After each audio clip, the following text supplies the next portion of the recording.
The monthly family brunch was my mother's tradition. Started 15 years ago, when my youngest brother graduated from college. On the first Sunday of every month, everyone gathered at the country club, dressed nicely, performing the ritual of being a successful, loving family. I'd stopped attending regularly 3 years ago after I sold my cybersecurity company to Microsoft for $90 million. At first, I'd been too busy with the transition, then too busy building my next venture, and finally just too tired of performing for people who'd spent my entire childhood telling me I'd never amount to anything. But my grandmother had asked me to come this month. She was turning 90 and she wanted her whole family there. I couldn't say no to her.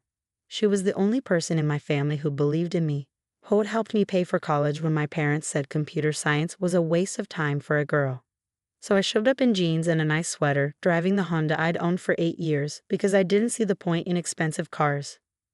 My mother was already holding court at the large table when I arrived, surrounded by my 3 siblings and their families, plus various aunts, uncles, and cousins. "Oh look, the millionaire has arrived," my brother Kevin announced as I approached. "Did you drive here in your fancy car, or did you take an Uber because you're too important to drive yourself?" "I drove," I said quietly, taking the only empty seat, which was, predictably, at the far end of the table, away from my grandmother. My sister Melissa laughed. "Let me guess, you still have that ancient Honda. I saw it in the parking lot. Very impressive for someone who supposedly sold a company for millions." "I like my car," I said. "You're an embarrassment," my mother said, not even pretending to lower her voice. "Your sister drives a Mercedes. Kevin has a Range Rover. Even your baby brother has a BMW. And you show up here looking like you shop at thrift stores." "I'm comfortable," I said. "You're comfortable being a disappointment," she corrected. "We tell people you're successful, and then you show up looking like this. How are we supposed to be proud of you?" I'd heard variations of this my entire life. When I was in college studying computer science, they said I'd never get a job. When I got a job at a tech startup, they said I was wasting my potential. When I started my own company, they said I'd fail within a year. When my company succeeded, they said I got lucky. When I sold it for $90 million, they said the buyers were idiots and it wasn't really worth that much. Nothing I did would ever be enough because I didn't perform success the way they wanted me to. I didn't buy luxury cars or designer clothes. I didn't post on social media about my achievements.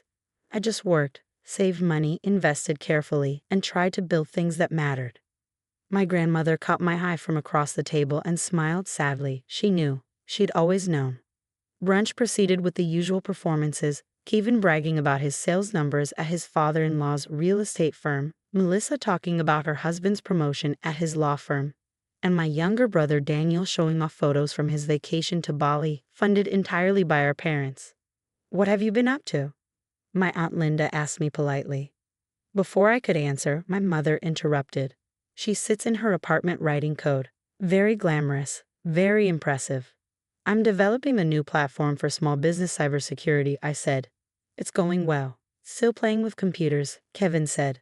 "Some things never change." My mother stood up then, holding her mimosa. She'd had at least 3 already. Her face had that flushed look that meant she was moving from tipsy into mean drunk. "Watch this," she said loudly, drawing everyone's attention. "This is how we treat people who embarrass the family." She walked over to where I sat and poured her entire mimosa over my head. The orange juice and champagne were cold and sticky, running down my face, soaking into my sweater and hair. The table went completely silent for about 3 seconds. Then Kevin started laughing. He pulled out his phone and started recording. "This is gold. This is absolutely gold." Melissa had her phone out too, filming from another angle. Daniel was recording on his phone, grinning. My cousins had their phones up. Half the table was filming me sitting there, juice dripping from my hair. "That's how we treat trash," my mother said clearly, making sure everyone could hear. "People who don't respect themselves or their family." I stood up slowly, juice dripping onto the floor. I looked at my grandmother, who had tears in her eyes but said nothing. She was 90 years old and had stopped trying to control her daughter's behavior decades ago. I picked up my purse, pulled out my wallet, and left $60 on the table for my portion of brunch. Then I walked out of the country club without saying a word. In my car, I sat for a moment, sticky, humiliated, and cried. Not because my mother had poured a drink on me. I'd survived worse from her. But because I believed, somehow, that maybe this time would be different. that maybe success on my own terms would finally be enough. I drove home, showered, put on clean clothes, and tried to forget about it. The video showed up on social media 6 hours later. Kevin had posted it on Facebook with the caption, "When your sister thinks she's too good for the family, Mom showing her what's what. Needed to be done." Melissa shared it with, "Family dynamics. Sometimes people need to be put in their place." Daniel posted it on Instagram with laughing emojis. It had a few dozen likes and comments from family friends, most of them laughing or making jokes about me deserving it for acting superior. I blocked all of them and tried to move on. Then it happened. Someone, I never found out who, shared the video beyond my family's social circle. It got picked up by one of those accounts that reposts drama videos. Then another, then another. Within 48 hours, the video had 3 million views. But it wasn't going the way my family had expected. The comments weren't laughing at me, they were horrified by my family. "This is abuse. This woman just assaulted her daughter on camera and everyone filmed it. The fact that they're all recording and laughing is psychotic. Imagine being so cruel to your own child." Then someone recognized me. "Wait, isn't that Sarah Mitchell? The woman who founded CyberShield? She's on Forbes 30 Under 30. She sold her company for $90 million. OMG, yes, that's definitely her. She was just on TechCrunch talking about her new venture. These people just assaulted a tech entrepreneur and posted it online thinking it was funny." The narrative shifted instantly. News outlets picked it up. Tech blogs wrote articles. "Tech entrepreneur abused by family at brunch. Video goes viral" was trending on Twitter. "Family pours drink on Forbes featured CEO" made it to the front page of Reddit. My phone started ringing, PR firms offering to help manage the situation, journalists requesting interviews, other tech founders reaching out with support and sharing their own family dysfunction stories. I ignored most of it, but I did issue one statement through my company's PR team. "I appreciate the concern. This is a private family matter. I'm focusing on my work and moving forward." The public backlash against my family was immediate and severe. Kevin's real estate firm started getting negative reviews. "Would you trust someone who films his mother abusing his sister?" Clients began calling his office, asking if he was the person in the video. His father-in-law, who owned the firm, called him into a meeting. Kevin was fired 3 days after the video went viral. His father-in-law released a statement. "We do not employ individuals whose personal conduct reflects poorly on our firm's values." Melissa's husband was a partner at a law firm that prided itself on professional ethics. When the video surfaced showing his wife laughing and filming the assault, the firm's managing partners were not amused. They called him in for a meeting about conduct unbecoming. He wasn't fired, but he was told clearly that his wife needed to delete all social media accounts and issue a public apology. The partnership track he'd been on was quietly suspended. Daniel worked in marketing at a tech startup.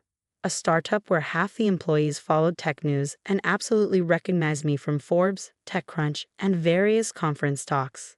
They saw their colleague's brother gleefully filming what was essentially an assault. His CEO called him in. "We're a company built on respect and inclusion. We cannot employ someone who participates in and celebrates family abuse, particularly against a woman in tech. We're letting you go." My mother was retired, so she had no job to lose. But she was on the board of 2 local charities. Both boards asked her to step down after the video surfaced. "We cannot have board members whose public conduct contradicts our organizational values." Her country club membership, the place where this had all happened, was suspended pending review. Several longtime friends stopped returning her calls. The rest of my extended family who'd been at that brunch and participated in filming received their own consequences. Aunts and uncles faced questions at work. Cousins dealt with social media backlash. Everyone who'd had their phone out, recording and laughing, was now facing professional and social fallout. They all called me, every single one of them. Kevin called crying, begging me to make a statement saying the video was taken out of context. I didn't answer. Melissa's husband called, asking me to please tell the internet that his wife wasn't usually like this, that it was just a family joke gone wrong. I blocked his number. Daniel sent long text messages explaining how he hadn't meant for this to happen, how he'd just been following everyone else's lead, how sorry he was. I didn't respond. My mother called from a number I didn't recognize. "This is your fault," she said when I answered without thinking. "You need to fix this. Tell people I was joking. Tell them you weren't really hurt. You poured a drink on my head and called me trash while everyone filmed it, I said quietly. That's what happened. That's what the video shows. It was just family dynamics. You're too sensitive. You always have been. Now you've ruined everyone's lives because you can't take a joke. I didn't post the video, I said. Kevin did. You all chose to film it, post it, and laugh about it. The internet just showed you what that looks like to people outside our family. You need to fix this. No, I said. I don't. I hung up and blocked that number too. My grandmother called from her landline, the only family member I'd still answer for. I'm sorry, she said. I should have stopped her. I should have said something. You couldn't have stopped her, I said. She's been like this my whole life. You know that. I do know that. That's why I'm calling. I want you to know that I changed my will last month. Everything goes to you. The house, the investments, all of it. About $4 million total. Your mother gets nothing. Your siblings get nothing. Just you. Grandma, you don't have to do that. I do. I've watched them treat you like garbage for 30 years. I've watched you succeed despite them, not because of them. You're the only one who deserves anything from me. They're going to be furious. They're already furious. At least this way, you'll be compensated for a lifetime of their cruelty. The video continued to circulate for weeks. The news cycle moved on, but in tech circles, I became known as that woman whose family poured a drink on her. People in the industry were incredibly supportive. I got speaking invitations, investor meetings, and partnership offers, all from people who'd seen the video and wanted to support me. My new cybersecurity platform launched 2 months after the Brunch incident. We got funding more easily than I expected. Investors specifically mentioned seeing the video and being impressed by how I'd handled the situation with dignity. You didn't fight back, didn't make it a media circus, just focused on your work, one investor said. That's exactly the kind of founder we want to back. The company was valued at $50 million at launch. 6 months later, we closed a Series A at $80 million. I owned 60%. My family's situation did not improve. Kevin's marriage fell apart. His wife left him, taking the kids, citing his failure to protect them from the public backlash. He moved in with my parents. Melissa's husband's partnership was formally withdrawn. He blamed Melissa. Their marriage became strained. Daniel couldn't find another job in tech. The video followed him everywhere. He moved to another city to start over. My mother was effectively ostracized from her social circle. The video had shown everyone who she really was, and they wanted no part of it. A year after the Brunch incident, my grandmother died peacefully in her sleep. The will reading was exactly what she promised. $4 million, split between her house, investments, and savings. All of it to me. My mother contested the will. The lawyer showed the judge the viral video. Your Honor, this video, which has been viewed over 20 million times, shows how the plaintiff treated her daughter. Mrs. Henderson's will specifically states that she's leaving everything to Sarah because Sarah was the only family member who treated her with consistent love and respect. The video supports this reasoning. The contest was dismissed. I sold my grandmother's house and donated a significant portion of the money to organizations supporting women in tech. The rest went into investments and savings. My family stopped contacting me after the will was settled. I heard through distant relatives that they blamed me for everything. For the video going viral, for their lost jobs, for their social ostracism, for the inheritance. They never once acknowledged that they created the video. They'd filmed it, posted it, laughed about it, and called it entertainment. They just never expected the world to see them the way I'd seen them my entire life. 3 years later, I'm running a successful company valued at over $200 million. I've been on multiple Forbes lists. I speak at conferences about cybersecurity and entrepreneurship. I've built a life I'm proud of. And somewhere, my family is dealing with the consequences of thinking that filming abuse was entertainment, and that posting it online would make them look good. They'd wanted to humiliate me. Instead, they documented exactly who they were for the entire world to see. Sometimes the best revenge is just stepping out of the way and letting people reveal themselves. Hey, everyone. I'm Hannah. I say, juggling the chaos of my day. Mommy, look at my drawing. Zoe beams, holding up her latest masterpiece. I glance up from my laptop, where I'm putting the finishing touches on a client's design proposal. At 32, being a single mom to an 8-year-old while running my own interior design business is a constant balancing act, but I wouldn't trade it for the world. That's beautiful, sweetie. Why don't we show it to Great-Grandpa Jackson when we visit him today? Her smile falters. Will Kevin be there? I don't know, honey, I reply gently, but if he is, stay close to me. Hoy. Later, at my grandfather's sprawling estate, memories flood back, especially of the day he handed me the check that launched my business. He always believed in me even when no one else did. Hannah, darling, Aunt Sophia's syrupy voice interrupts my thoughts as she emerges from Grandpa's study. I was just helping Daddy with his medication. Her presence makes my skin crawl. I didn't know you'd be here today, Sophia. Oh, I'm here most days now. Someone needs to take care of him properly. My phone buzzes. A text from Sophia. We need to talk. She disappears into the kitchen, announcing, I made your favorite soup, Daddy. Grandpa's voice is a weak whisper. I never asked for soup. Stay for dinner, Hannah. I barely see you anymore. Grandpa says, his tired eyes pleading. Of course, I reply warmly. Zoe, why don't you show Great-Grandpa your drawing? A loud crash echoes from the hallway. I rush out to find Kevin standing over Zoe, her drawing ripped in half. It was an accident, he smirks. No, it wasn't, I say firmly. You grabbed it, and Zoe doesn't lie. Kevin mutters. Where's your mom? Probably calling another loan company. That's all she ever does. Sophia reappears, all smiles. Kevin, help me in the kitchen. Hannah, can I borrow some money for my car payment? Just a small loan. Like the last 3? I ask, exasperated. Sophia's face darkens. Fine. Daddy always liked you best anyway.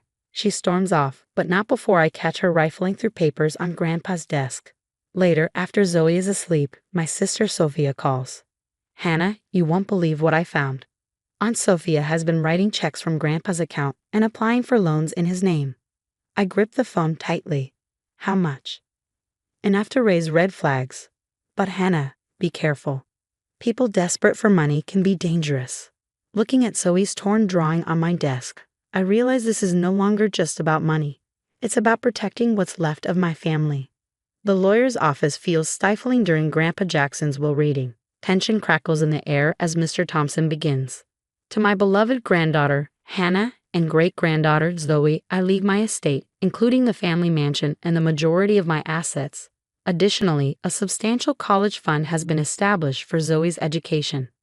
Sophia slams her hand on the desk. I'm his daughter, his actual daughter. Please let me finish, Mr. Thompson interjects. To my daughter Sophia, I leave a monthly allowance of $2,000 contingent upon maintaining steady employment. You manipulated him, Sophia screams, pointing at me. This isn't over. I'll make things right. You'll see. As others leave, Mr. Thompson pulls me aside. Your grandfather suspected someone was stealing from him. We were investigating, but he passed before we could act. Sophia shows me check copies later that night. The forgeries, bearing Sophia's signature, are blatant. Banks flagged them, but it was too late, Sophia says. A crash outside interrupts us. We rush to find Zoe's bike on the ground, its brake lines cleanly cut. That wasn't an accident, Sophia murmurs, examining the damage. The next week, my security alarm blares at 2 a.m. Police find signs of an attempted break-in. Mommy, I'm scared, Zoe whispers, climbing into my bed. Don't worry, baby. I've installed cameras everywhere. No one can hurt us. But Sophia's desperation escalates. She spreads rumors about me to relatives, photoshopped images, and fabricated lies about drinking and shady dealings.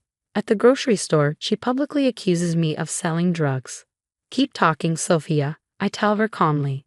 Keep plotting, keep lying. You're only digging yourself deeper. Is that a threat? She sneers. The truth will do that for me.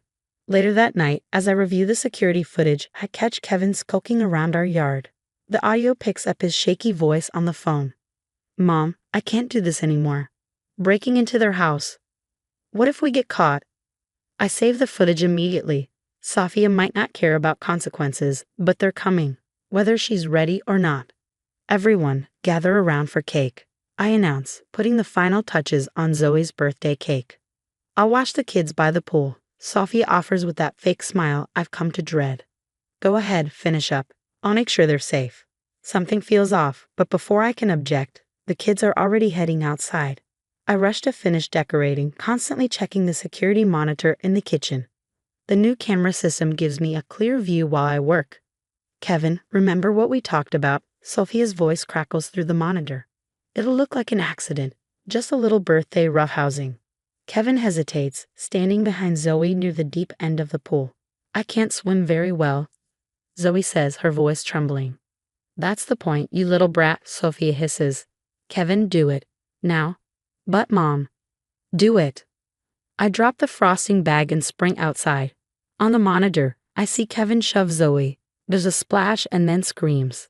Other kids yell for help as Sophia blocks the adults. Oh, they're just playing. Kids, am I right? Sophia laughs, waving them off. She can't swim. I scream, running faster. Our groundskeeper, Tom, rushes past me and dives into the pool. Moments later, he surfaces with Zoe, who's choking and terrified. Call 911, Tom shouts, performing CPR as Sophia tries to intervene. She's fine, she's just. Get away from my daughter. I shove her back. Zoe coughs up water, sobbing uncontrollably as the ambulance arrives. At the hospital, Zoe is treated for minor injuries but diagnosed with severe trauma. The police take statements as I show them the security footage. Mrs. Mitchell, Detective Wilson pulls me aside. We've uncovered disturbing information about your aunt. She has a history of similar incidents. What do you mean similar? I ask, gripping the edge of my chair. Violent outbursts, fraud schemes, a pattern of dangerous behavior, and we found evidence of an attempted drowning case from 15 years ago. It was mysteriously dropped. My cousin Rachel bursts into the room. Hannah, I saw the news. I need to tell you something. Remember when my credit was ruined 5 years ago? Someone stole my identity. It was Sophia. I found proof, but she threatened to hurt my kids if I told anyone. I was too scared, but after this, I can't stay silent anymore. Detective Wilson nods grimly. Your aunt's been busy. Multiple instances of identity theft, fraud, and now attempted murder. Kevin has confessed everything. He's willing to testify that Sophia has been plotting this since your grandfather's will reading. I want her arrested. I want restraining orders. I want everything on record, I say, my voice trembling with resolve. We're way past restraining orders, Detective Wilson replies. Attempted murder of a minor, conspiracy, financial fraud across state lines. She's facing serious prison time. Rachel squeezes my hand. I should have spoken up sooner. Maybe this wouldn't have happened. It's not your fault, but it ends here. No more fear, no more silence. Zoe stirs in her hospital bed, whimpering in her sleep. I hold her close, knowing Sophia will never hurt us again. Miss Sophia Mitchell, please rise for sentencing. The courtroom falls silent as the judge's words echo. Sophia stands, her face pale as the evidence is displayed on screens. Forged checks, fraudulent loans, casino debts totaling over $500,000. To the charges of fraud, identity theft, child endangerment, and attempted murder in the first degree, this court finds you guilty. Justice is here, and with it, years of hidden crimes are finally brought to light. As Sophia is led away in handcuffs, I squeeze Zoe's hand. As the evidence flashes on the screens, forged checks, fraudulent loans, casino debts totaling over $500,000, Sophia's guilt becomes undeniable. Your Honor, before sentencing, I'd like to say something. Sophia's ex-husband stands, his voice steady yet emotional. For years, I stayed silent about how she treated Kevin, the manipulation, the emotional abuse, forcing him to participate in her schemes. I won't stay silent anymore. The judge nods, reviewing a report from Child Services. Kevin is now living with his father and receiving the help he needs. Last week, he sent Zoe an apology letter from therapy. The courtroom holds its breath as the judge addresses Sophia. Miss Mitchell, the evidence is overwhelming. Financial crimes against your own father, identity theft targeting family members, and most disturbingly, the premeditated attempt to murder your 8-year-old great-niece. This court sentences you to 15 years in state prison. You ungrateful. Sophia lunges toward me, her face twisted with rage. I should have done worse. You stole everything from me. Officers restrain her and remove her from the courtroom. The judge's gavel falls.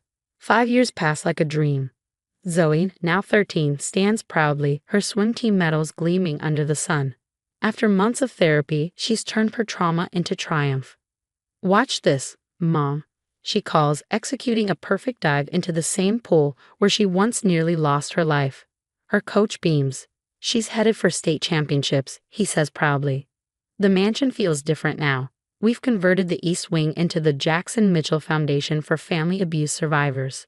Just last week, we helped our 10th family escape a toxic situation. Sophie's appeal was denied again. My sister-in-law mentions during our weekly coffee. The parole board didn't even deliberate after seeing the evidence. Good, I reply. 15 years isn't enough, but it's something. Kevin visits sometimes under his father's supervision. He's in college now, studying psychology. I want to help other kids, he told Zoe last Christmas. Kids with mothers like mine. The foundation hosts monthly support groups. Today, I stand before a room filled with survivors, sharing my story. The hardest part wasn't the attempted murder, I tell them. It was accepting that family can be the most toxic force in your life. But toxicity doesn't have to win. Zoe joins me at the podium, strong and confident. Together, we lead workshops teaching families how to recognize the warning signs we missed. Last month, I share, we prevented another Sophia from destroying another family. Later, as Zoe and I cook dinner, she looks at me with a smile. Remember when I was scared to go near water? Now, I can't imagine life without swimming. You're stronger than she ever was, I say, my voice thick with pride. The security cameras are still up, but they no longer make me anxious. Instead, they're a quiet reminder of how far we've come. The mansion isn't just a house anymore. It's a sanctuary for healing, strength, and survival. My phone buzzes.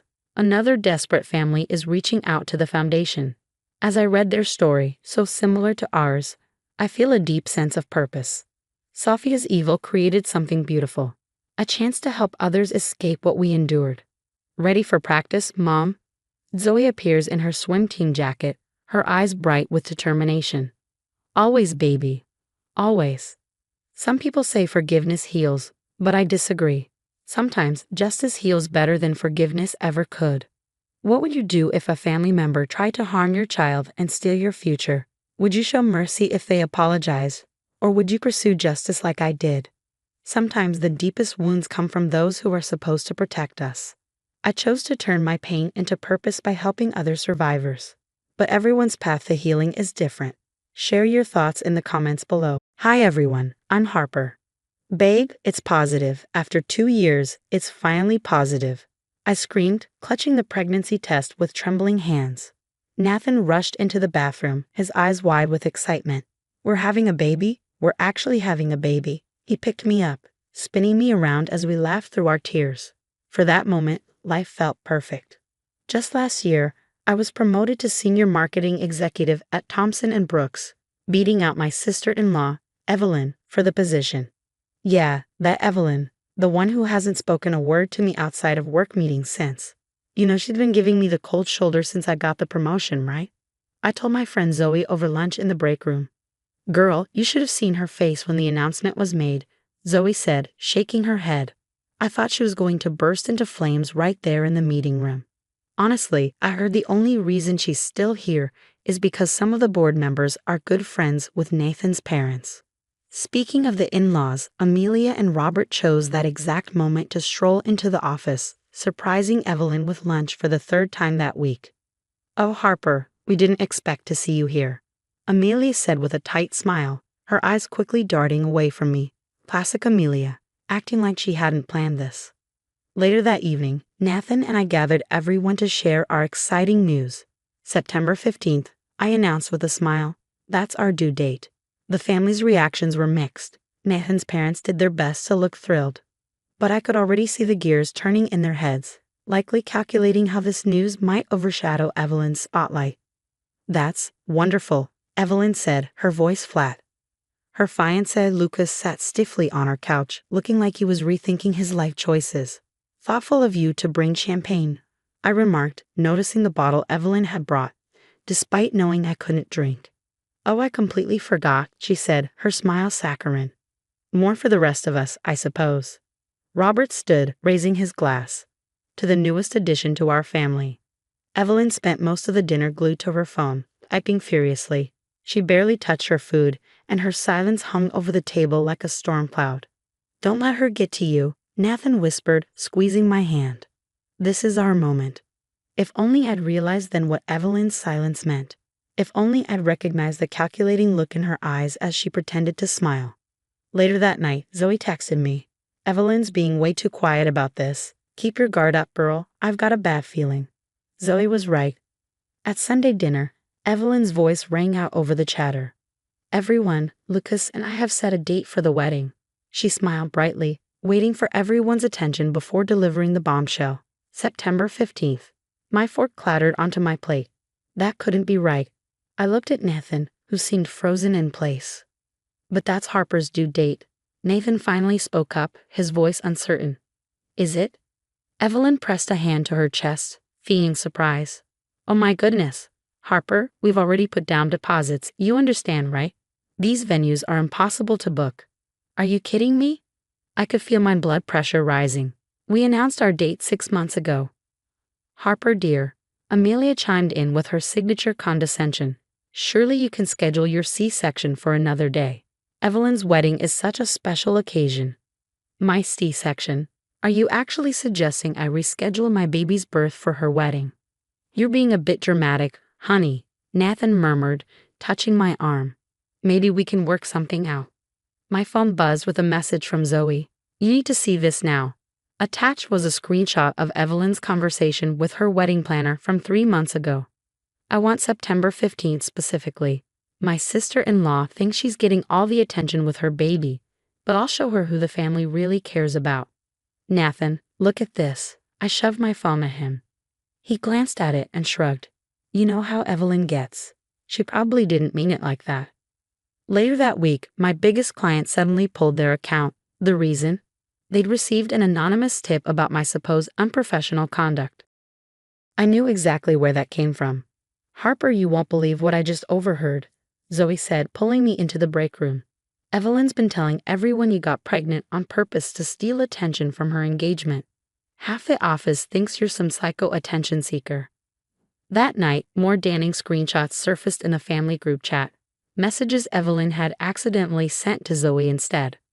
Harper's being so selfish about my wedding. She always has to make everything about her. First my promotion, now this. The final straw came when I checked our joint account and saw several large transfers to Evelyn. Nathan, why did you give your sister $5,000 last month? She's struggling with wedding expenses, babe. She really needed help. Really? Because I just saw her Instagram story at the Ritz-Carlton, showing off her new Gucci bag. Come on, Harper. You know how she gets when she's stressed. 7 months pregnant, I sat there, watching my husband defend his sister, a woman who was systematically trying to ruin my life. Something inside me snapped. You know what? Keep defending her, but I'm done playing nice. Your sister wants a war? She's got one. I picked up my phone and called Zoe. Remember that financial report Evelyn asked you to help her with last month? I need to take a closer look at those numbers. Zoe slid a folder across my desk the next day. These expense reports don't add up, she whispered. Evelyn's been double billing clients and pocketing the difference for months. And look who signed off on the invoices, her wedding planner, Mark Stevens. It got worse. Using a recording app Zoe had installed on my work phone, I captured Evelyn's office conversations. One particularly damning clip featured Mark's voice, smooth and conspiratorial. Of course I can meet you tonight. Same place as always. Evelyn purred in response. Lucas is working late again. My phone buzzed with a text from Lucas. Can we meet? It's about Evelyn. At the coffee shop, Lucas looked devastated. I saw her messages on her iPad. She's been sleeping with the wedding planner. For months. He's not even charging us full price now. I know why. At the next family dinner, Evelyn's shrill voice filled the house. Just give me the money, Nathan. What's wrong with you? I'm your sister. Not this time, Evelyn, Nathan said firmly, holding up the bank statements I'd shown him earlier. You spent the $5,000 we gave you on a spa weekend. Amelia stormed into the room, her face red with anger. Harper, are you turning my son against his sister, and you still haven't rescheduled your C-section? For the last time, Amelia, I said, pulling out my phone to record her. I'm not rescheduling my baby's birth. Then you're selfish, she screeched. You're ruining Evelyn's special day. Robert pointed at me, his voice cold. You spoiled little brat. Nathan snapped. Enough. I just found out Evelyn's been stealing from us for months, and you're calling my wife selfish. The tension boiled over at my baby shower. Evelyn arrived 3 hours late, clearly drunk. Here's your gift, Mommy dearest. She slurred, tossing a small package at me.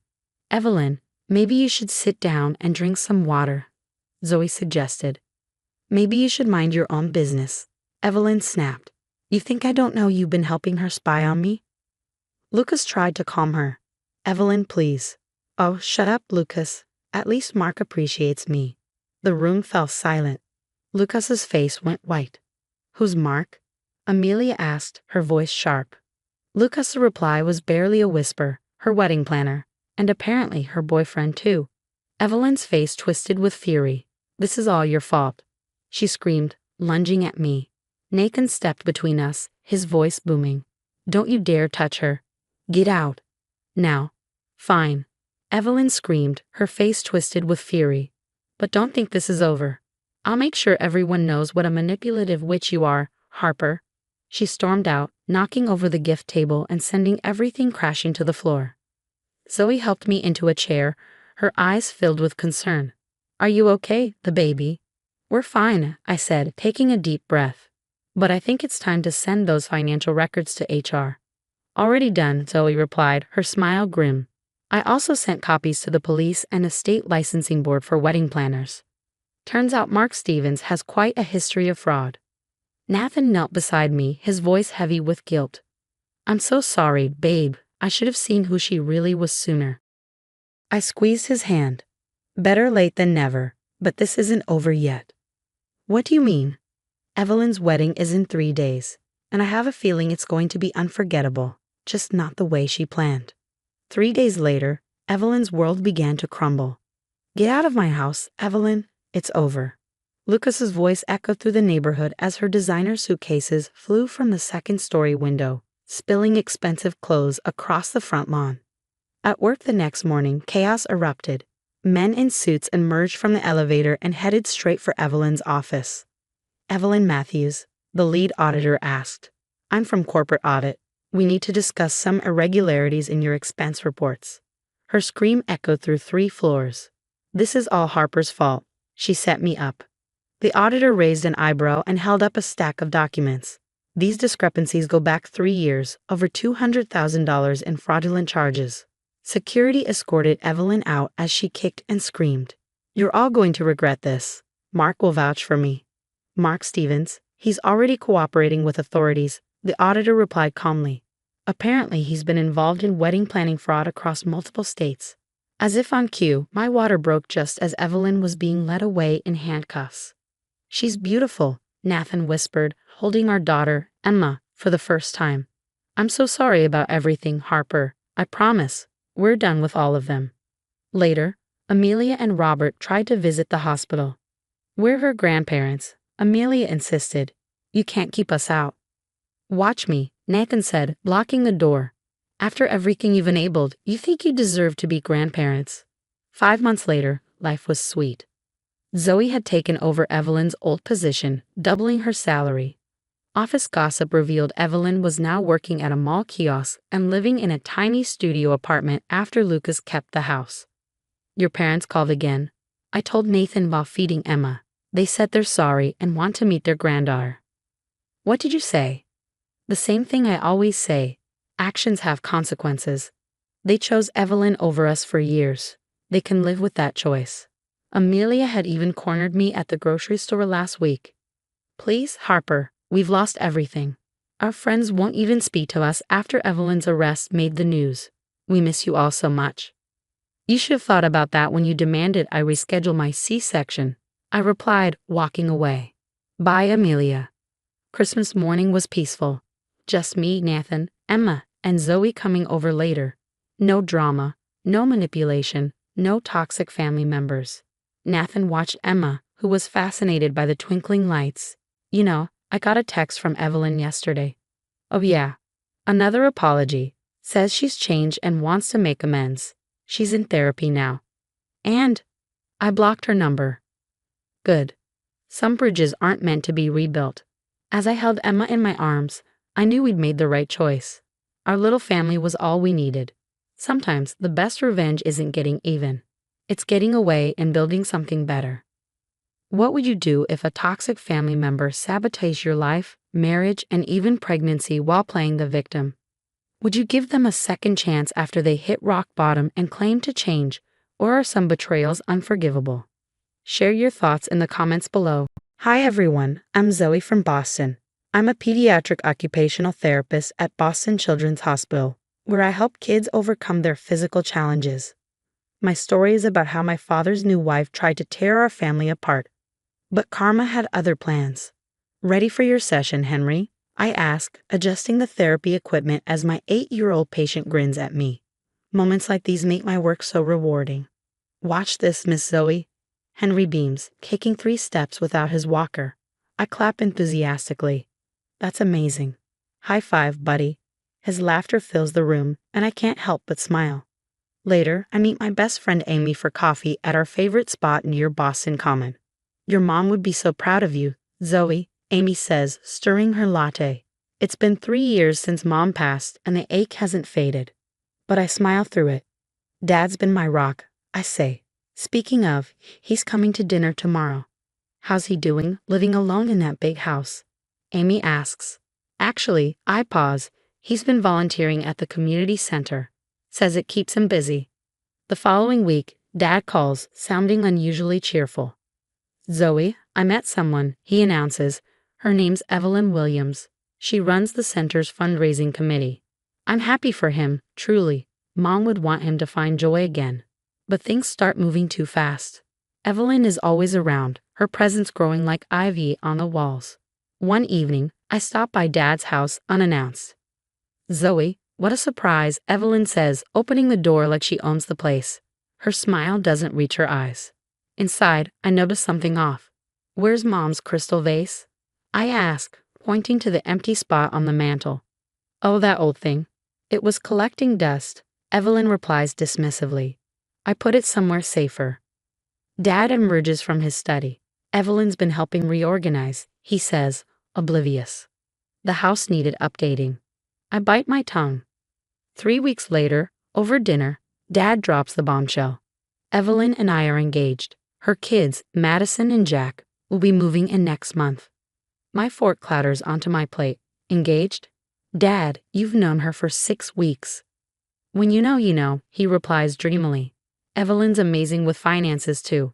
She's helping me reorganize my investments. Red flags wave in my mind, but Dad's too smitten to notice. That night, I text Amy. Something's not right about Evelyn. Already on it, Amy replies. Michael's cousin works at the community center. Guess who's been fired from their last 3 jobs? I stare at the message, my stomach churning. This is just the beginning of uncovering who Evelyn really is. The changes come swiftly. Evelyn hangs abstract art where Mom's cherished garden photographs once were. James, where should we put my antique mirror? She asks sweetly. Whatever you think is best, dear. Dad replies absently, barely glancing up from his laptop. During dinner, Madison whines, I need a MacBook Pro for my projects. The one I have is so old. Of course, sweetie, Dad says, reaching for his credit card. I nearly choke on my water. Since when is Dad this loose with money? Speaking of expenses, Evelyn adds, her voice honeyed. James, I've been reviewing our accounts. Zoe's medical school fund is just sitting there since she chose a different career path. We could invest it in Madison and Jack's education. I freeze. Dad, that was Mom's inheritance money. Now Zoe, Evelyn interjects. You're established in your career. Madison and Jack are just starting out. Dad nods absent-mindedly. Evelyn knows about these things. She's helping secure our family's future. The next week, I call Dad about our tradition of helping with the hospital fundraiser Mom started. It goes straight to voicemail. Later, as I scroll through social media, I froze. Evelyn had posted pictures of Dad at the fundraiser, an event we had always attended together.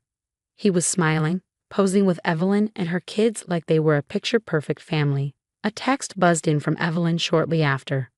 Your father thought it best to avoid any awkwardness. You understand, don't you?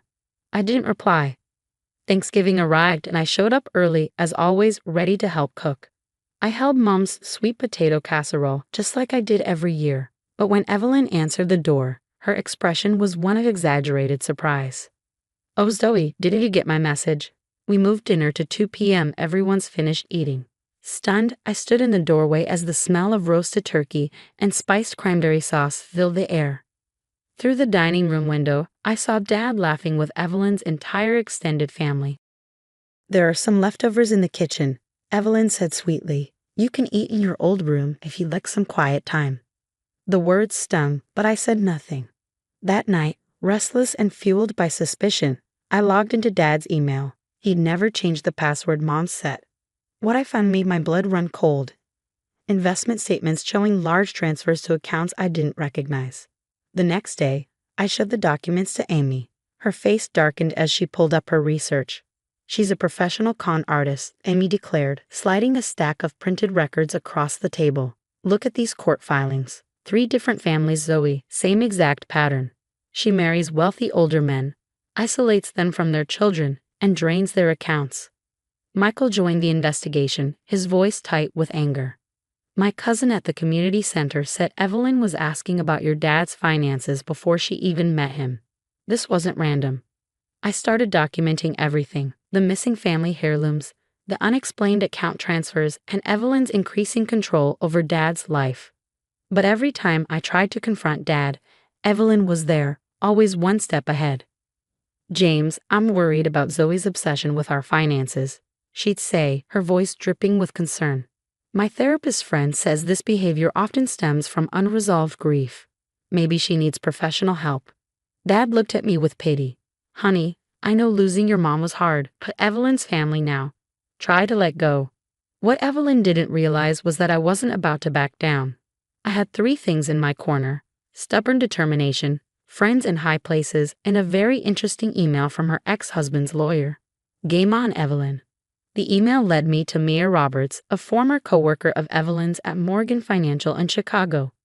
We met at a quiet cafe in downtown Boston, where she slid a thick folder across the table.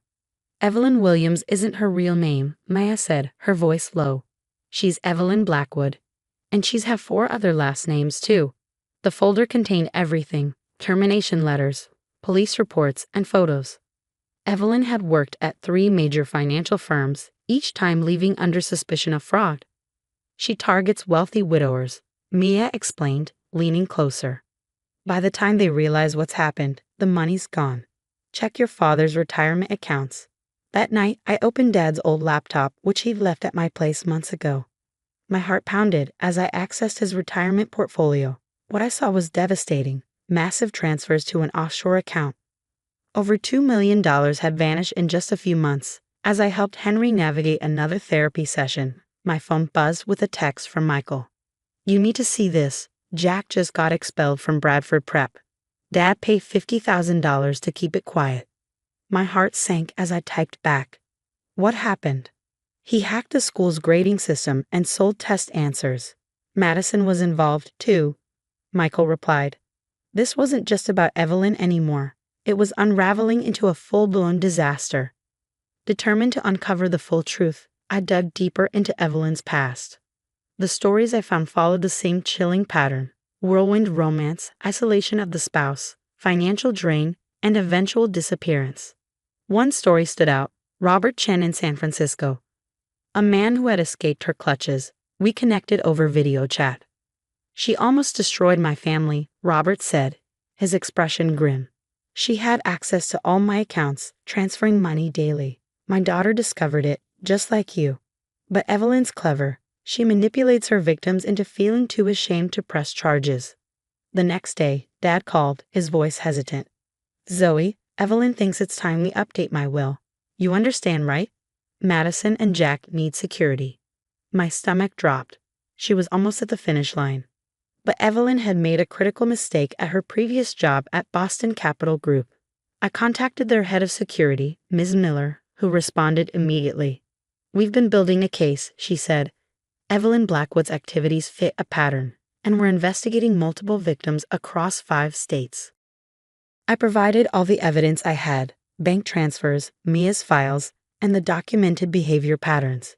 Ms. Miller connected me with FBI agent Sarah Martinez, a specialist in financial crimes.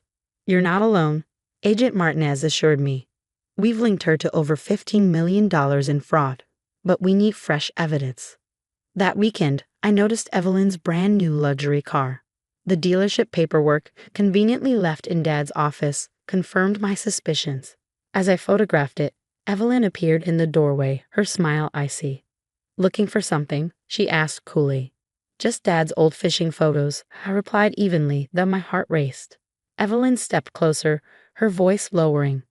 Let me make something clear. Your father signed everything over to me, his accounts, this house. He doesn't need you anymore. Back off, or I'll make sure you never see him again. I met her gaze, unwavering. You know what's funny, Evelyn? Con artists get so focused on their schemes, they forget to cover their own tracks. Her confidence wavered slightly. What she didn't know was that her assistant had already tipped off Agent Martinez, who now had access to all of Evelyn's incriminating activities. The dominoes fell the following Tuesday morning. During Henry's therapy session, my phone lit up with Michael's text. It's happening. Evelyn's been detained by the FBI at her office. Simultaneously, agents raided our family home. They uncovered evidence of a sprawling financial fraud operation, including attempts to transfer our family home into her name. Dad sat in shock, holding shredded documents the agents had pieced back together. I've been such a fool, Zoe, he whispered. You were right about everything. The next day, headlines blazed. Financial advisor arrested in multi-million-dollar fraud scheme. Families from Seattle, Chicago, and San Francisco came forward. Madison and Jack, it turned out, had been living with their real father in Arizona.